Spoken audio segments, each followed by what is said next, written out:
Welcome to the deep dive. Today, we're tackling a really complex and frankly quite immediate global event. One that's been, well, shrouded in a lot of initial confusion, unfortunately. Mm. We are talking about the recent tragic Air India AI-171 crash. Yeah. So our mission here today is to take all this information flooding in, the early reports, the official statements, some really powerful human stories, and try to distill it down. Yeah, make sense of it. Exactly. Make sense of it and pull out what's most important and insightful for you, our listener. It's obviously a very somber topic, but it's one that really demands clear understanding. Absolutely. And what's always striking in these situations, just how fast those initial details come out, Right. And then the really crucial part is carefully, meticulously sorting through them to even begin to grasp the full picture. These investigations, they're always complex, always multifaceted. And often surprising details pop up later. Oh, definitely. As they peel back the layers, yeah. Okay, so let's anchor ourselves in the basic facts first. Yeah. What happened in Ahmedabad? Right. We're talking about Air India flight AI-171. It was a Boeing 787-8 Dreamliner, tail number VTA-NB. Right. The date was June 12, 2025. Scheduled flight from Ahmedabad, India, heading to London Gatwick. Standard route. Yeah. Took off around 1:38 p.m. local time, Indian Standard Time. And this is the really shocking part. The crash happened just seconds after takeoff. Seconds. Mere seconds after the wheels left the ground.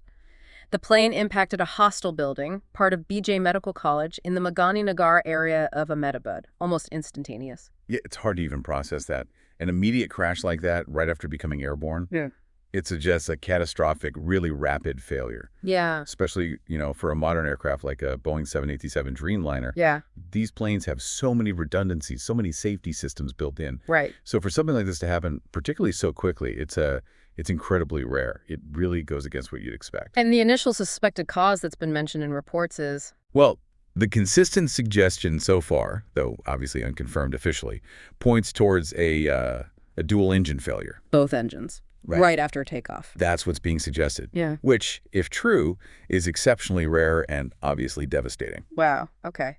And moving from the mechanics, the human cost here is just staggering. It really is. The numbers are difficult. On the plane itself, there were 242 people. That's 230 passengers, 12 crew. Okay. Tragically, 241 of them died. Oh, my God. But it didn't end there. The impact on the ground, that hostel building at the medical college, at least 38 people on the ground are also killed. 38 more. Yeah. And dozens more injured from the building collapse and the aftermath. So the total loss of life is over 279 people. Over 279. Instantly making it one of India's deadliest air disasters in recent memory.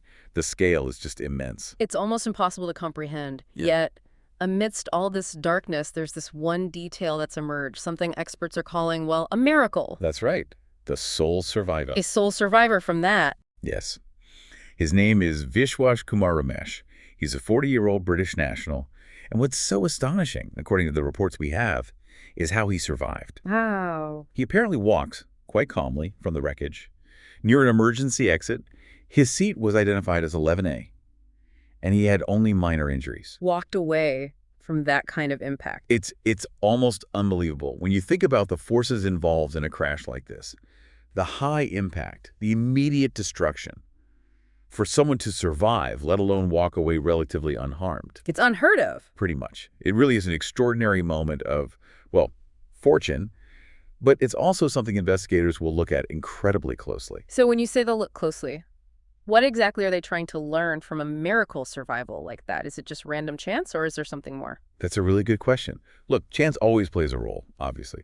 But investigators don't just write it off as luck. They want to understand why this one person survived when so many didn't. So they look at the plane itself. Exactly. They'll examine the fuselage integrity around seat 11A. What were the specific impact dynamics in that section? How did the seat structure perform? Did it absorb energy differently? Oh. And the exit path. Was it clearer? Was there less fire or structural collapse right there? It's about gathering data. So turning this incredibly unlikely event into usable information. Precisely. These aren't just anomalies to wonder at. They offer potentially crucial insights. Maybe it's something about the seat design or the fuselage structure in that area or even the way the wreckage came to rest contributed. Right. That knowledge, however small, can feed back into improving future aircraft designs, safety protocols, evacuation procedures. It's about making flying safer, learning from every single outcome, even the most improbable ones. And that makes a lot of sense, turning tragedy into, well, into learning. Okay, so speaking of learning, let's talk about the investigation, the big why. The black box is crucial. Absolutely critical. They've recovered both the cockpit voice recorder, the CVR, and the flight data recorder, the FDR. And for listeners who might have heard the term but aren't sure exactly what they do, can you break that down? Especially with this suspected dual engine failure. Sure. Think of them as the plane's diary in its ears. Mm-hmm. The flight data recorder, the FDR, logs hundreds of parameters. We're talking engine performance, RPM, fuel flow, temperatures for both engines. Okay. Airspeed, altitude, whether the flaps were down, landing gear status, pilot control inputs, the aircraft's pitch and roll. Immense detail, recorded many times per second. Like a technical blueprint of the flight's last moment. Exactly. And the cockpit voice recorder, the CVR, captures audio. Everything said in the cockpit pilot conversations, communication with air traffic control, any warning alarms, even just ambient sounds. So if it was a dual engine failure, the FDR would show both engines losing power simultaneously. It should show that very clearly. You'd see key parameters like RPM, N1, EGT, engine gas temperature dropping off rapidly on both engines. You'd also see if any engine warnings were triggered beforehand. And the CVR, you'd hear the pilots react. You'd hope to hear their reaction, yes. Any calls about engine problems, checklists they might have started, communication about emergency procedures. It helps understand the human factor, the crew's awareness and response. Putting the what from the FDR together with the how from the CVR. Precisely. It paints the fullest possible picture of those final seconds. And this detailed work, this is why it takes time, right? It's not instant answers. Not at all. This kind of deep dive takes months. They are painstakingly piecing together this incredibly complex puzzle. It's not just the black boxes. It's wreckage analysis, maintenance records, weather data, human factors, everything. Who's leading this? India's Aircraft Accident Investigation Bureau, the AAIB, has formed a high-level committee. But it's a major international effort. Right, involving others. Oh, yes.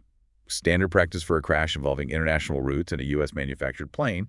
You've got the UK's AAID involved, the U.S. NTSB National Transportation Safety Board, and experts from Boeing, the manufacturer. So lots of eyes on this. Lots of expertise, which is vital for a thorough, unbiased investigation. Mm-hmm. We're expecting a preliminary report in maybe 3 months or so. Okay. That should give some initial findings. But the final, comprehensive report, that will take much longer. Could be a year, maybe more. Understood. Now, the immediate aftermath, there were ripple effects, weren't there? Particularly for Air India. Absolutely. Very swift effects. Yeah. Air India grounded, well, not grounded entirely, but initiated intensive safety checks on its entire fleet of Boeing 787s. Their whole Dreamliner fleet, how many is that? 33 aircraft. It's a huge undertaking. Wow. It's a standard precaution after a major incident involving a specific aircraft type, but it means significant disruption, delays, cancellations, while they meticulously go over every single one of those planes. Shows how seriously they're taking it. Understandably. And looking even wider, Yeah. what does this mean for aviation generally, especially with the 787 involved? This is a really big deal for the industry. Mm-hmm. Because the AI-171 crash is the first catastrophic fatal accident involving a Boeing 787 Dreamliner. The very first, since it started flying. Since it entered service back in 2011. Until this terrible event, the 787 had a spotless fatal accident record. It's known for its advanced technology and safety features. So this breaks that record. It does. And that sends shockwaves. Air India's chairman, N. Chandrasekaran, was very public about it, called it the deepest crisis of his career, and said it has to be a catalyst to build an even safer airline. Strong words. Very. And because it's the first fatal 787 crash, you can be sure the scrutiny will be intense and global. Not just Air India, but Boeing, regulators, everyone. Everyone. They'll be looking at everything again. Design, manufacturing, engine specifics, because the dual engine failure theory puts focus there. Maintenance procedures, pilot training for handling rare emergencies like this. It forces a major review, even for a trusted aircraft. Absolutely. It's potentially a turning point. It could lead to new safety recommendations, maybe stricter oversight, design reviews. Yeah. It really puts a focus on ensuring that even extremely rare events are accounted for in safety protocols. It challenges assumptions. Okay. So Wrapping this up for today's deep dive, we've walked through the shocking event itself in Ahmedabad, the devastating human toll, but also that incredible, almost unbelievable story of the sole survivor. Truly remarkable. And we've looked at the investigation now underway, the black boxes, the international cooperation, the focus on figuring out why this happened. A meticulous process. Right. And the immediate impact on Air India, plus the much broader significance for the 787 and the aviation world as a whole. Yeah, covering a lot of ground there. So a final thought as we close out. Well, knowledge is really most valuable when you understand it and can apply it, especially when you're dealing with something this tragic. This incident, as heartbreaking as it is, it really serves as another stark reminder of that constant, relentless pursuit of safety in aviation. That continuous improvement loop. Exactly. It's built on learning from these incredibly rare, incredibly painful events. So maybe it's something for you, the listener, to think about is this. Every single major incident, however rare, drives real change, real improvements in an industry that's always aiming for, well, perfection and safety. Right. So the question is, what specific new insights, what lessons learned will come out of this investigation? What changes might it drive that could make flying even safer for everyone in the future? That's what we'll